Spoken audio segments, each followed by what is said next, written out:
A drop in the ocean, a change in the weather. Have you ever complained because you didn't get that new pair of shoes or that Xbox game? Hundreds of thousands of Thailanders just wish to have a bed to sleep in or a roof that covers their head and doesn't leak in the winter. I'm going to take you on a journey into the deepest depths of the poverty in Thailand. Maybe after you watch this, you might reconsider what you're actually complaining about. Not everyone in this world is as fortunate to have a beautiful home, or even a home at all. The people in Thailand who aren't this fortunate live in what is referred to as the slums. The slums are makeshift housing that are usually made of rigged sheets and wood. Separating these homes is less than a foot of space. Imagine that. You would be able to hear what the people next door is saying. You have no privacy.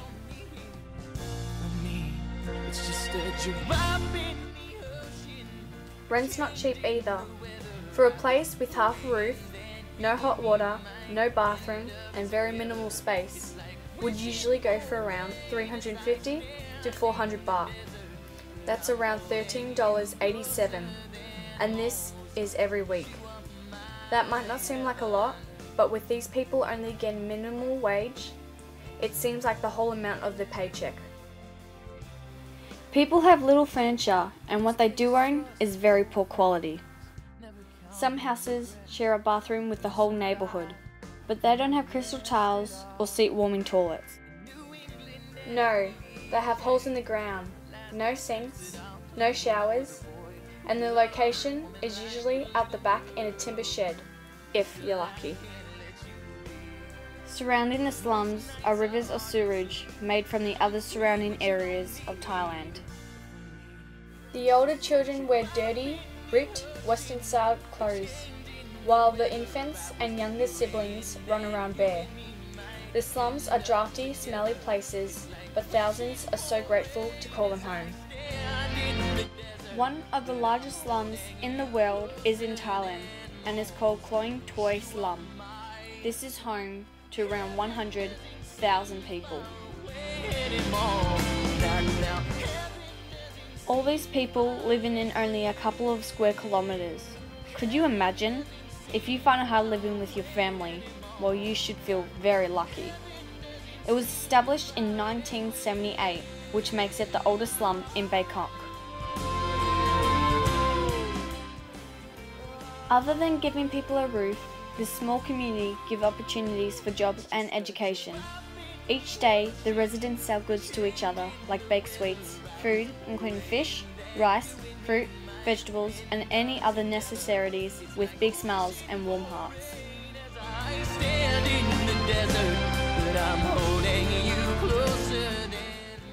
Small children, elderly, and regular people play, talk, live, and work in this tight little community.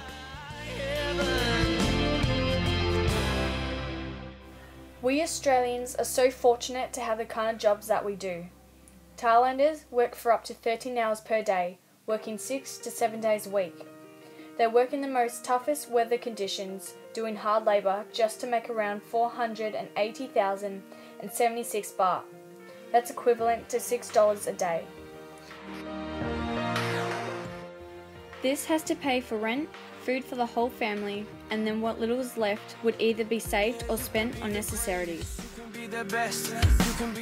The jobs offered include working in the scorching rice fields, fish gutting, various types of factories, and local markets. These people can only rely on these small day-to-day jobs for income. Some workers who have to get up early the next morning actually sleep in the workplaces.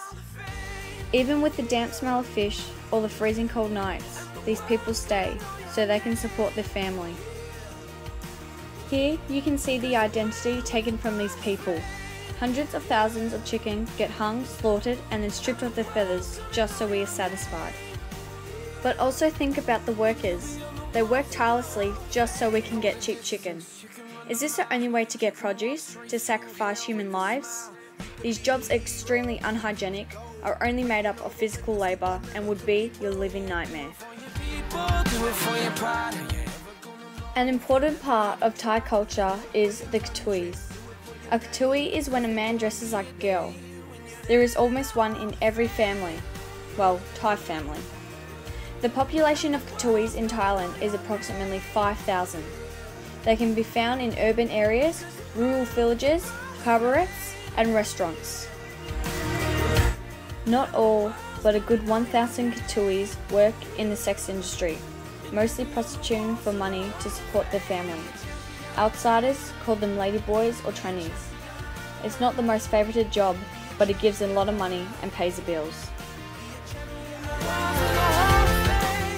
Thousands of parents who live in the slums wish for only one thing: for the kids to get a real education and for them to grow up and be better parents than they were.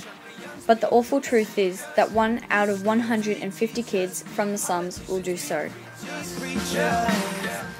If the children are lucky enough to get into a school, they will get small meals like rice or noodles.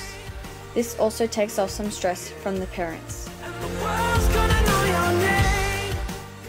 The schools offer general skills training, income generating projects, right level teaching, and families who are desperate, they help with the medical bills. A popular one in Thailand is the PSM, Pattaya Slum Ministries. They only take kids who live in the slums and is one of the easiest schools for poverty families to get into. Even through the darkest days and ugliest nights, the people of Thailand slums still walk around with generous smiles and open arms. In the day, all the kids come together and play in the mud puddles, whilst the grandparents sit on the decks and chat about memories. At night, you can smell the rice dishes being cooked. You can hear the conversations, and it seems just like a normal community.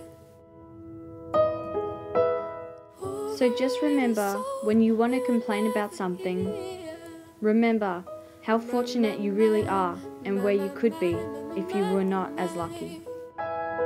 Staring at the sink of blood and crushed veneer.